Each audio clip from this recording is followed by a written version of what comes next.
Yeah, welcome to our session where we talk about GenAI and we talk about powered rewards with GenAI for a more CO2 efficient charging and also efficient driving.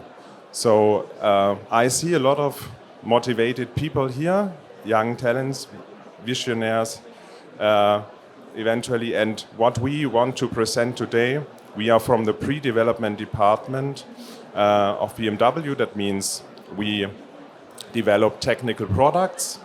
Our field or our group of research is sustainability, energy, and technical product development.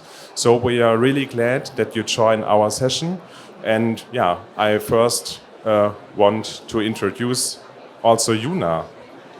Yeah, hi everyone, my name is Junianna. I'm a doctoral candidate at BMW in the program of promotion, and I research about CO2 optimal charging and also how we could nudge this optimal charging behavior. But my part will be in the second part of the presentation, and I will hand over back to Jörg. Yeah, thanks. Yeah, we present today two studies. We collected the data and the studies this year. So the first study is about a motivational concept and connected to efficient driving. And the second part is what Juna already said. And I want just, before we dive directly into the topic, make a short disclaimer. All we present today is teamwork, and team effort. And we want to thank all our team members and especially our colleagues in the Netherlands and also our motivated young talents were made this all happen. So, okay, let's start directly into the topic.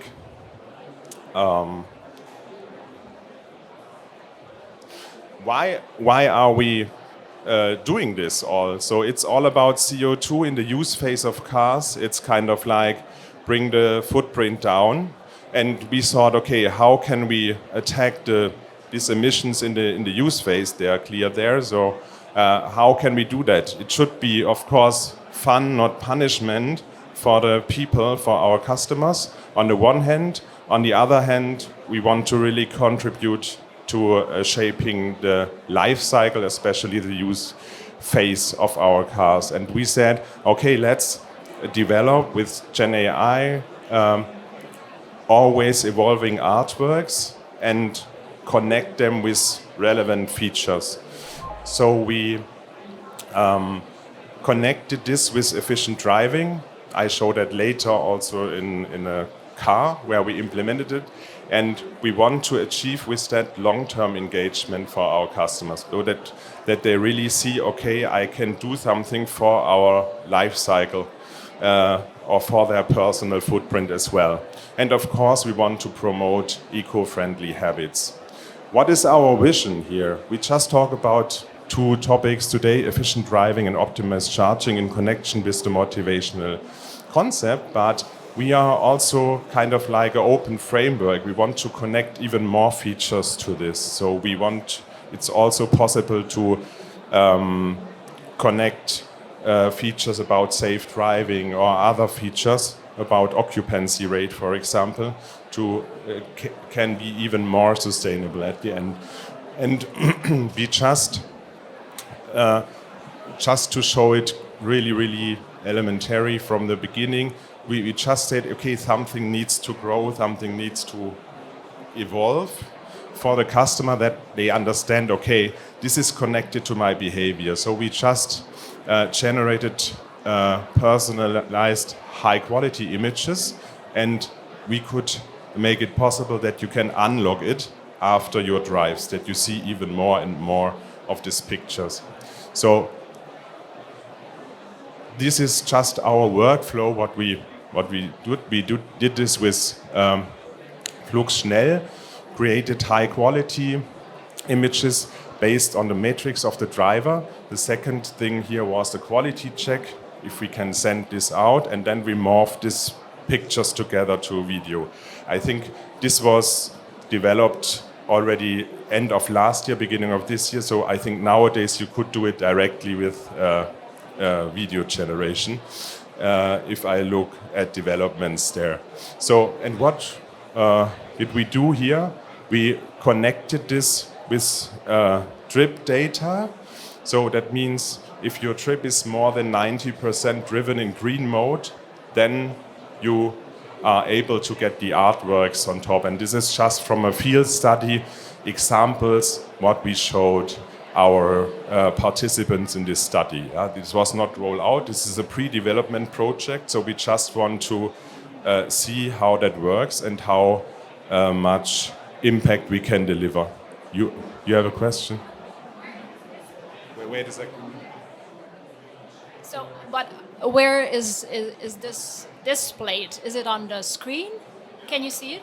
Yeah, exactly. This is what I show on my next slide. So it is, yeah, exactly. The touch point here is the car, of course, because it's the, yeah, I think most relevant touch point.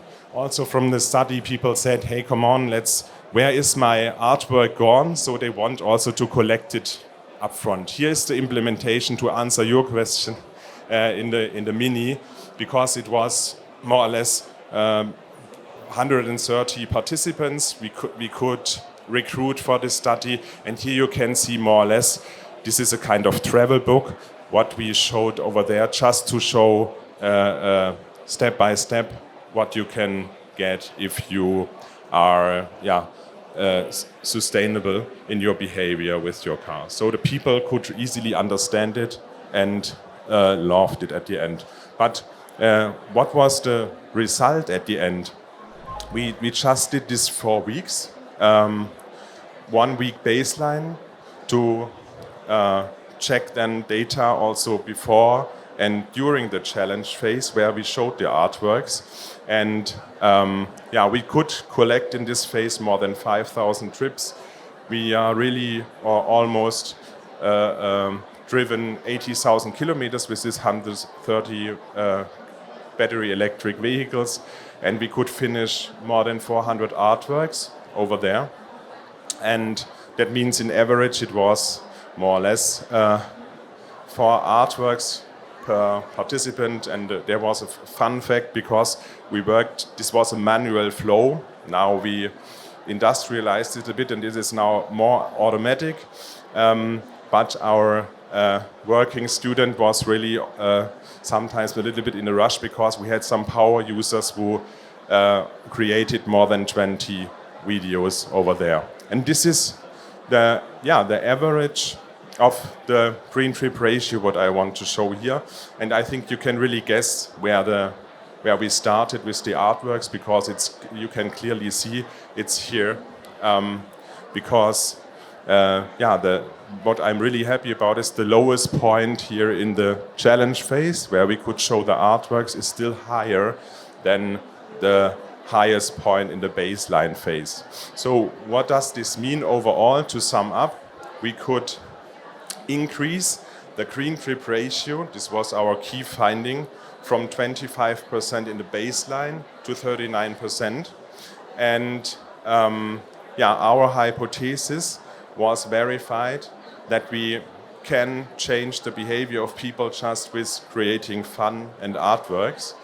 And this underlines that the approach is working, and I'm really happy to show that here. So Juna will talk now about our second pilot about CO2 optimized charging.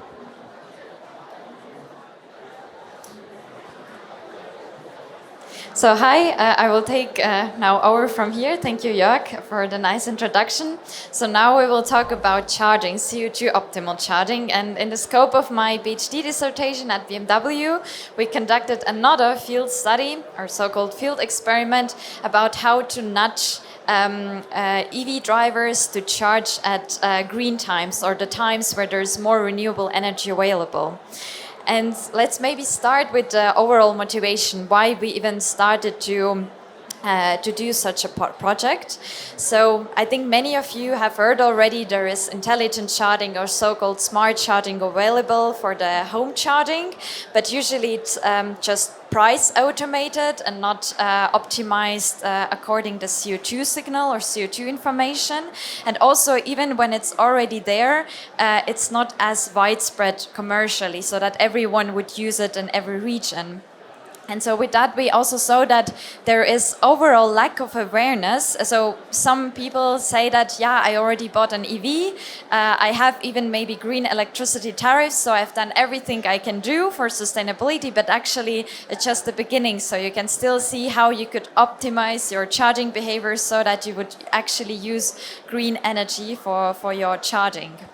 And so we came up with a solution. So we thought we could try it out in an experiment. So first we wanted to provide CO2 information when it's more optimal to charge. So when there are times when there is more renewable energy available and when there is not. So they would try to avoid those times. Also, we wanted to test out a new concept of nudging. So it means that we reward someone or try to motivate EV drivers to behave more optimally without taking something away or without punishing them. So just like trying to push them towards optimal behavior.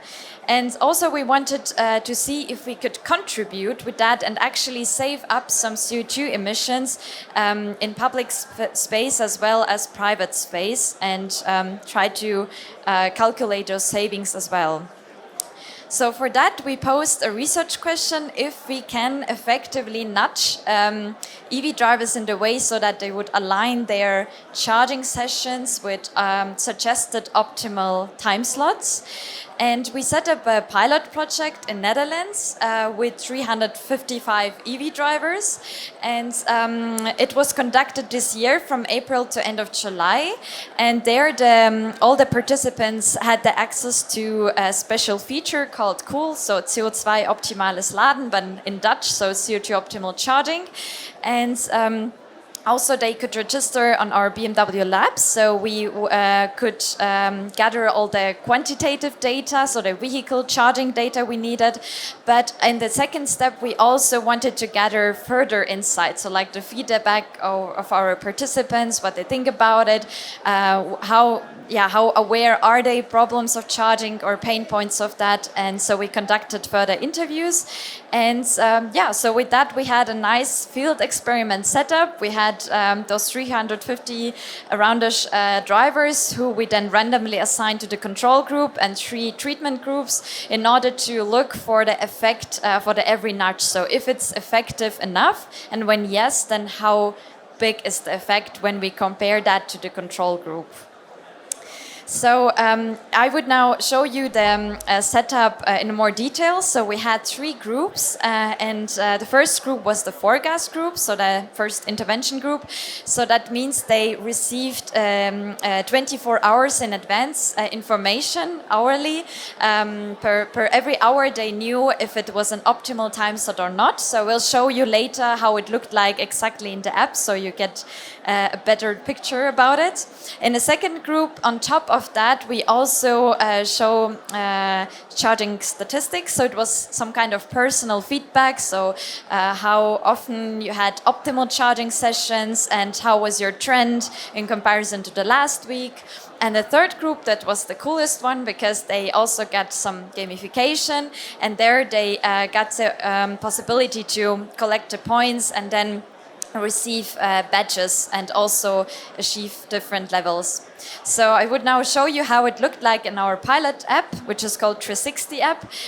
So here you have the forecast widget, and you already received a suggestion from us when it's better to charge. And when you click on that, you see hourly the forecast, 24 hours in advance. You can also set up a reminder for those blue time slots, which we call optimal because they are below 400 gram of kilowatt hour. And then we have also gray lines, which rather say you could avoid those times because they're not as optimal. Then in the second group, we also presented statistics. So there you see actually like quantitative feedback to yourself. So per every charging session, you receive information if it was optimal or not, and how much of those in percentage. And we noted that a charging session is optimal when at least 60%, so the majority of the whole charging time slot took place in an optimal time slot. Exactly. And the third group, as I already said, it was most interesting one because there we had a bit of nice gamification. So for every optimal charging slot, you received a leaf stamp, and when you collected 3 of them, you received a badge. And for so and so many badges collected, you could also unlock new levels. So a bit kind of a non-monetary game. So now was, of course, the question if we could change the behavior of EV drivers using exactly those nudges which I just presented. And we see that actually there was increase of optimal charging share in all groups, but this is fine because there are still some externalities which we cannot control for. So like there is just more sunny weather after May, like in June, for example, or there were also some summer holidays that where people just had more flexibility to try to align their charging sessions. But this is fine because this is why we have the control groups. So now we want to know if there was the pure effect where we have to subtract the effect of the control group. And there we indeed saw, okay, the forecast group, they had a bigger increase than the statistics group. For example, it was an interesting insight for us because we thought actually giving more information or more feedback would motivate you to charge more optimally, but it was even a bit other way around. So maybe just the neutral forecast information is better than to receive really personal information to yourself. And what was the most interesting insight that the gamification group achieved actually a statistically significant result. So we achieved 6% more optimal charging than in the control group and versus the baseline phase when they didn't receive anything. So maybe you will think, okay, 6% whatsoever, it's maybe standalone, not a really high number. But when we would try to look at it from the BMW perspective, and it's you would apply it for the whole fleet, then it's actually a great potential we could take use of. And here's also the scale which shows you like the availability of those optimal charging slots. So it fluctuated quite a lot actually, especially towards the end of the pilot. So July was not only rainy in Germany but also in Netherlands. But when we looked at the time, so it was, I think, the second half of the May and June, then we saw that there the nudge effect even increased. So the 6% turned out to be already 10% in comparison to control group, and even the forecast group, which just received information from us, already tended to be 6% more optimal than a control group. So it's definitely showed us that nudging worked. And in parallel to quantitative data, we also, as I told you already, gathered some qualitative data and some interviews. So there were a couple of nice citations from our interview partners. And we saw that they're really interested for this topic and would like to see that also later on the stage in our series product. So we were very happy to receive that. And let's now sum up everything on this highlight slide. So we collected a lot of charging data, and which we analyzed in different ways with different methods. And also we had in total 87 days, out of which on 67 days we actually sent a push notification and found at least one optimal charging slot available, so where the nudging could have taken place. And we saw that in the course of the whole pilot, there was indeed a nudging effect, and it was only in gamification group. But when you would take just the times when there were available charging time slots or optimal charging time slots, then this nudging effect even increased also in other groups. And we also looked in some other factors and saw that, for example, rural, smaller vehicle and battery electric vehicles, there were also more optimal chargers than the other groups. And based on the feedback from the interviews, we definitely noticed that our customers, they seek for easy and automatic integration of optimal charging into their routine so that they wouldn't care so much about it. Then secondly, they also seek for technical alignment because many of them already use like home energy systems and photovoltaic at home, and they would like just to have this everything gathered together in one application when possible. And of course, as there are so many signals and information, when it's better to charge or more optimal to charge, then it's sometimes really hard to take the right decision. So we also understood it would be better to just have one source of information, just to say, hey, this is the time when you should charge. There you also maybe even can save up some money, but you would also contribute to lower CO2 emissions in the use phase. So thank you very much, and we are looking towards your questions, and otherwise feel free to contact us later.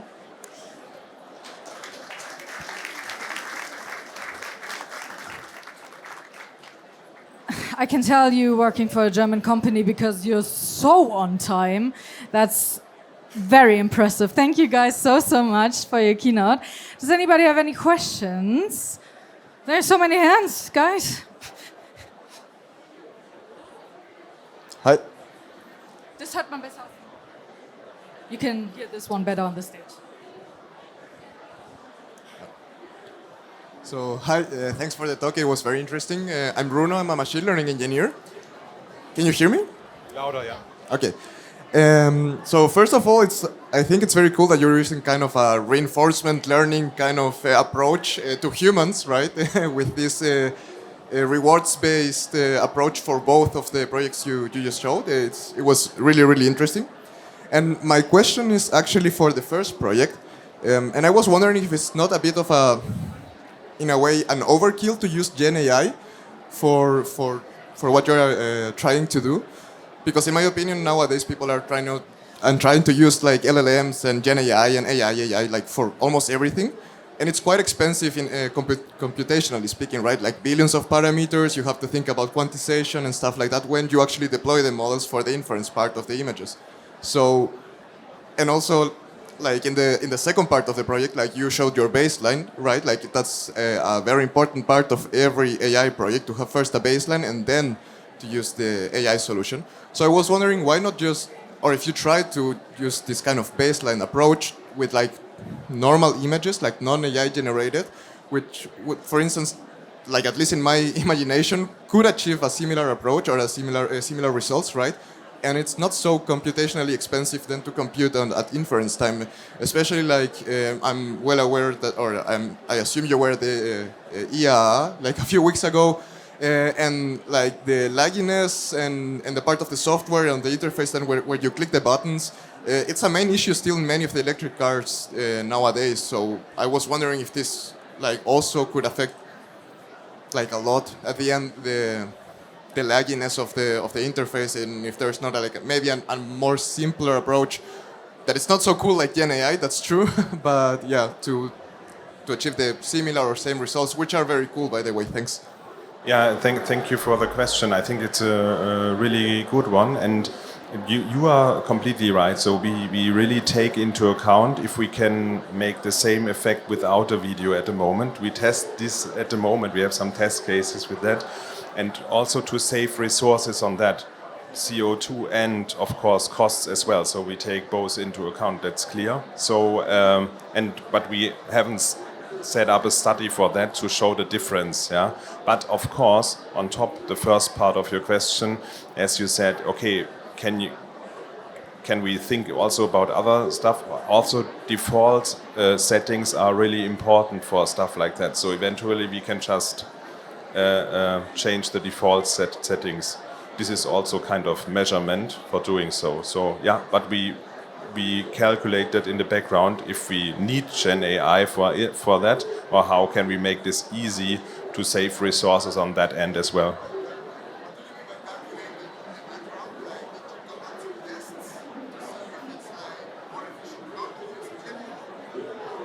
Yeah, exactly. We had a project to also see completely the whole chain and the costs and the CO2 on this chain, yeah, compared to just images, yeah. Thank you very much for your excellent presentation. It has been very interesting, and I hope that you will have further success in it. My question is regarding that. Of course, you are working on this project, and what kind of career opportunities are you then offering with it? So, is there a specific domain where you're looking for more likely for people, and could you more likely develop on that? Like, what kind of positions for beginners, for medium experience, and high experience level? What are you currently looking for? Really good question. We can talk about this later on our booth, just on this side, because we are there. But there are some job offers about in the general development. I know that there have job offers from junior position to senior. It's all there, for sure. So you will find this also on our page. But I have it on my mobile phone. I can show it to you in a minute. Okay. You made a wonderful end to this keynote because you said, go to the booth. And this is something that I want to say is, go to the booth.